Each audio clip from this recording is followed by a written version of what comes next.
Assalamu alaikum. My name is Sajad Ali and I am from Paragon Academy, Advanced Level. So my topic is belief system. Belief system is important for any people.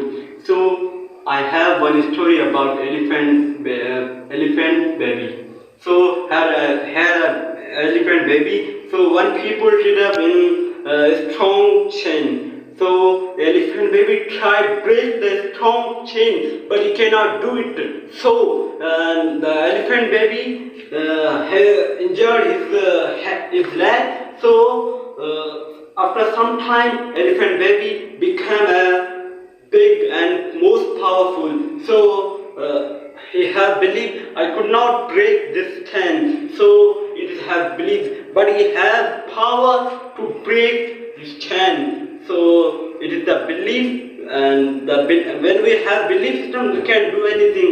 In the South India, one lady is walking on burning coals, and it is the Durga elimination, and it feel tortured, but they say the God happy with us. So it is the belief system, and belief system is can break you, it can back you, and it can break you, and it can give you endless hope, and it can give you hopeless end. Thank you. Will you are good.